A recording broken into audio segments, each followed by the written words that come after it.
Ya, DKI Jakarta memutuskan untuk memperpanjang PSBB dengan sejumlah pembatasan di hampir semua aspek dengan maksimal kapasitas 50%. Keputusan tersebut tentu memberikan dampak terhadap kota-kota penyangga Jakarta karena banyak warga di kota satelit yang beraktivitas di ibu kota. Bagaimana daerah penyangga menyelaraskan PSBB transisi di ibu kota, seperti apa kebijakan yang akan diambil? Kita akan bahas malam hari ini bersama dengan Wali Kota Depok, Pak Muhammad Idris. Selamat malam, Pak Idris. Assalamualaikum.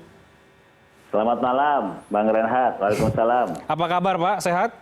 Alhamdulillah sehat. Baik. Seperti Bang Renhat. Alhamdulillah. Terima kasih banyak, Pak Idris. Kita bicara soal PSBB di ibu kota dan juga konsep new normal yang mungkin akan diterapkan juga di kota Depok ya. Ini setelah Pak Anies, Gubernur DKI Jakarta, membuat keputusan PSBB transisi ya, dengan ada sejumlah pembatasan 50% di segala sektor, tentu kan akan banyak juga berdampak terhadap warga di kota Depok yang banyak beraktivitas di ibu kota. Seperti apa di Depok, Pak, menyesuaikan atau menyelaraskan dengan PSBB transisi di ibu kota? Ya, sejak awal Alhamdulillah memang kolaborasi dan koordinasi kota, kabupaten kota Jabodetabek ini berjalan dengan baik sehingga ketentuan-ketentuannya dapat diharmonisasi dan tidak bertentangan sama sekali. Mungkin perbedaannya hanya istilah-istilah. Okay. Kalau di Jakarta ada istilah PSBB transisi, di Kota Depok kita sudah mengeluarkan peraturan wali kota tentang PSBB secara proporsional sesuai level kewaspadaan sebagai persiapan pelaksanaan AKB. AKB ini istilah di Provinsi Jawa Barat, adaptasi kebiasaan baru atau dikenal dengan new normal. Seperti itu. Oke. Jadi konsepnya apakah akan sama, Pak, dengan yang ada di ibu kota? Misalnya katakanlah ada PSBL begitu, apakah akan sama atau seperti apa konsep yang dibuat di Kota Depok sendiri? Iya, karena ini proporsional tentunya kalau di Depok basisnya ala RW. Sebenarnya nggak beda dengan DKI. DKI juga berbasis RW, cuman namanya saja. Kita punya nama PSKS, Pembatasan Sosial Kampung Siaga, yang berbasis RW. Jadi di kita ada sekitar 24 atau 25 RW yang memang masih kita berlakukan PSBB total seperti yang sebelumnya. Karena memang ada 2 kasus di RW tersebut, kasus konfirmasi positif yang memang masih terus kita berlakukan stay at home dan berbagai protokol ketentuan-ketentuan PSBB sebagaimana sebelumnya. Misalnya kalau di tempat lain kita sudah bisa selenggarakan beribadah di rumah ibadah masing-masing, tetapi di RW-RW yang 25 RW ini belum dapat dilakukan penyelenggaraan ibadah di rumah ibadah. Seperti itu. Oke, baik Pak Wali Kota, nantinya di Jakarta ya, termasuk juga untuk komuter lain begitu yang juga digunakan oleh warga Depok banyak, akan diberlakukan juga soal 50% kapasitas, termasuk juga 50% perkantoran, aktivitas dan lain sebagainya. Nah, apa imbauan dari pemerintah Kota Depok, Pak, soal itu? Apakah kemudian akan juga membatasi warga atau juga ikut mengecek nanti di sejumlah stasiun-stasiun yang ada di Kota Depok atau seperti apa?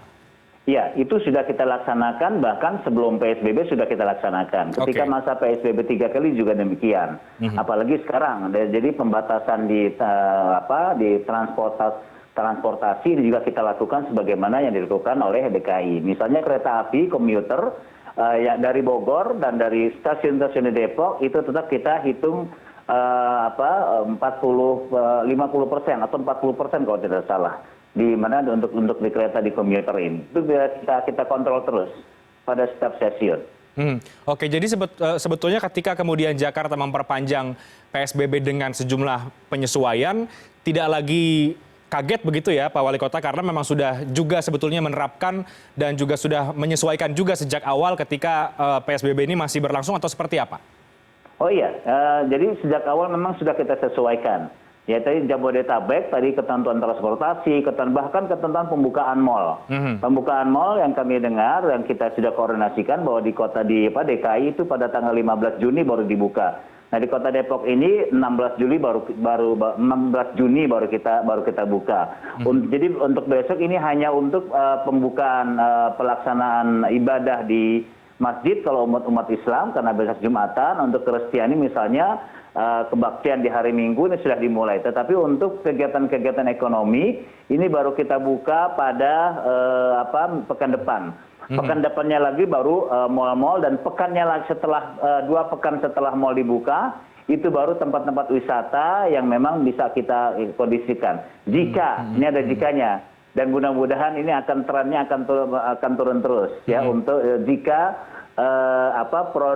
reproduksi efektif di Kota Depok tetap di bawah 1. Oke, jadi besok penegasan kembali Pak Wali Kota. Besok untuk di Kota Depok sudah dibuka untuk kegiatan sholat Jumat, dan di hari Minggu juga untuk umat Kristiani sudah bisa beribadah di gereja, begitu Pak Wali Kota? Ya, benar. Dengan ketentuan pertama, wilayah-wilayah yang masih RW, yang masih zona merah, itu belum diperkenankan. Karena penyelenggaraan ibadah di rumah ibadah pun ini atas izin camat setempat. Dengan pedoman yang sudah kita lakukan. Dan juga dengan syarat-syarat yang sudah kita buat. Misalnya syarat penyelenggaraan sholat Jumat ataupun kebaktian ataupun ibadah-ibadah yang lain hanya untuk warga setempat. Artinya tidak bisa warga Jakarta misalnya yang terdaftar di gereja di Depok, ya sementara ini tidak bisa melakukan kebaktian di Kota Depok. Tetapi kita anjurkan untuk tetap di Jakarta. Demikian juga sholat Jumat, tidak bisa lintas kecamatan. Dan ini memang harus atas kontrol kerjasama Lurah, Camat, Babinsa, Kaptipmas, dan seluruh stakeholder yang ada di Kota Depok. Oke, baik. Pak Idris, bagaimana pengawasannya dan memastikan bahwa tidak ada yang lintas kota untuk beribadah, katakanlah, karena kan tentu ada banyak sekali masjid ataupun musola yang ada di Kota Depok ya Pak. Ini bagaimana di lapangan praktiknya? Iya, kalau masjid-masjid warga setempat, ya saya yakin kalau di setiap kelurahan itu yang 25 RW itu ada 19 kelurahan, itu satu kelurahan hanya 2 RW.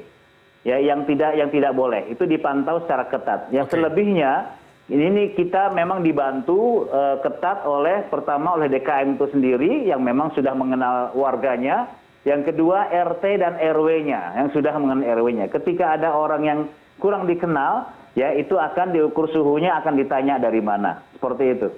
Oke, jadi perangkat-perangkat di masyarakat lah yang kemudian dimaksimalkan untuk bisa melakukan pengawasan dan lain sebagainya. Baik, Pak Idris, dalam masa PSBB yang sebelumnya, pintu-pintu masuk ke wilayah perbatasan begitu dijaga ketat ya. Ada pengecekan, ada checkpoint. Nah, ini di masa transisi ini, di ibu kota masa transisi, di Depok juga tadi punya istilah sendiri. Apakah itu masih akan berlangsung, Pak? Masih berlaku pengecekan checkpoint tadi, atau sudah dibebaskan saja karena memang pada akhirnya sudah di Jakarta sendiri sudah boleh untuk ada satu mobil, tapi kemudian hanya satu keluarga saja. Itu bagaimana teknis di lapangan ya, Pak? Ya, teknis di lapangan untuk pengecekan di checkpoint untuk warga-warga di luar Depok itu tetap berlaku. Kita punya 13 checkpoint, itu tetap berlaku, tetap berjalan sampai masa PSBB proporsional ini sampai pada waktunya, yaitu kita tetapkan sampai tanggal 28 yang kita minta izin ke gubernur, seperti itu. Oke, baik. Pak Wali Kota, tadi Anda katakan kegiatan perekonomian termasuk katakanlah pembukaan mal dan juga restoran akan dilakukan pada tanggal 16 Juni ya?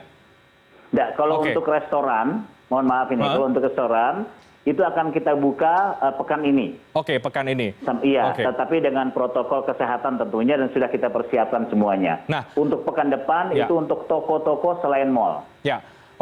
Toko-toko selain mal. Itu pertimbangannya apa? Pak Idris, boleh dibuka pekan depan dan juga mal boleh dibuka juga. Apa yang menjadi pertimbangannya dan protokol kesehatan apa yang nanti akan diberlakukan di sana? Yang jadi pertimbangan kita pertama untuk memudahkan pengawasan kita. Ya, misalnya pengawasan konsentrasi saat ini, misalnya pengawasan kita terhadap rumah-rumah ibadah. Kalau besok sholat Jumat, Minggu berarti kebaktian, akan memudahkan kita. Yang kedua, ada rumah-rumah makan. Rumah-rumah makan kita juga sudah berkolaborasi dengan asosiasi perkumpulan rumah-rumah makan yang ada di Kota Depok. Ya, ini mereka juga memudahkan pengawasan kita yang dilakukan oleh Lurah, oleh Babinsa, Kaptipmas. Nah, minggu depan konsentrasi kita akan berlari kepada dengan terbiasa mereka sepekan sudah terbiasa dengan disiplin ketentuan protokol ini, harapan kita ya mereka tidak lagi melakukan pelanggaran. Karena memang ada dalam tanda petik sanksi-sanksi moral, sanksi-sanksi administrasi akan diberlakukan. Ya, sanksi moral misalnya, jangan sampai kita katakan, jangan sampai nanti akan timbul penularan klaster masjid. Jangan sampai ada penularan klaster gereja. Kita nggak mau itu. Itu barangkali yang selalu kita tanamkan kepada mereka. Kalau pertimbangan mal, ya kalau memang kita buka duluan, pertimbangan kita ini akan membuat kekacauan. Kenapa? Misalnya Depok buka duluan, DKI belum buka. Ya, banyak sekali menengah ke atas itu mereka berbelanjanya di mal-mal kota Depok yang berbatasan dengan Jakarta, Cibubur misalnya, atau Margonda dan sebagainya. Sehingga kita samakan dengan Jakarta, seperti itu. Oke, dan ini nantinya di tempat-tempat keramaian tadi, termasuk di mal ataupun restoran, tetap 50% atau seperti apa Pak Wali Kota? Ya, tetap 50% di mal. Penghitungannya yaitu setiap 4 meter persegi itu untuk 1 orang. Rasionya seperti itu. Dan itu kayak beberapa mal, alhamdulillah tadi saya kontrol, mereka ada yang sudah mempunyai alat kontrol penghitung pengunjung yang masuk ke mal, dan ketika mereka keluar secara manual, sebagian secara otomatis sudah bisa dihitung dari sisi pengunjungnya. Baik, Pak Wali Kota, sampai kapan kemudian target dari pemerintah Kota Depok dengan pembatasan dan juga penyesuaian ini, PSBB ini, karena akan dibuka lagi, tapi dengan jumlah yang sangat terbatas, sampai kapan? Kalau di Jakarta kan dikatakan belum tahu sampai tanggal berapa, melihat bagaimana nanti mungkin kurva dan juga perkembangannya. Apakah itu juga sama terjadi di Kota Depok, Pak?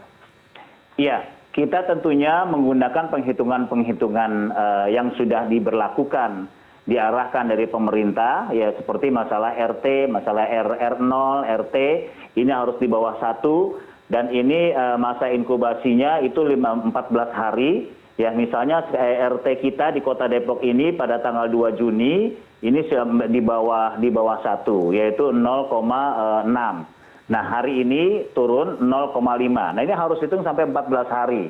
Kalau 14 hari ini bagus, stabil, berarti insya Allah ini bisa dijadikan standar untuk kita berlakukan new normal lebih luas lagi.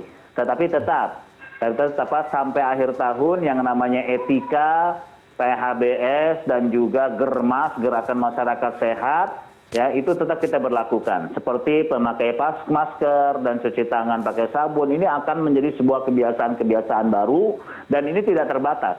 Menjadi sebuah kebiasaan yang harus dilakukan oleh masyarakat. Oke, baik, mudah-mudahan semua kebijakannya ini bisa maksimal dan memberikan efek yang positif, Pak Idris, dan juga pengawasannya juga diharapkan bisa lebih ketat agar masyarakat juga bisa lebih disiplin. Terima kasih banyak Pak Muhammad Idris, Wali Kota Depok, sudah berbagi bersama dengan kami pada malam hari ini. Sama-sama.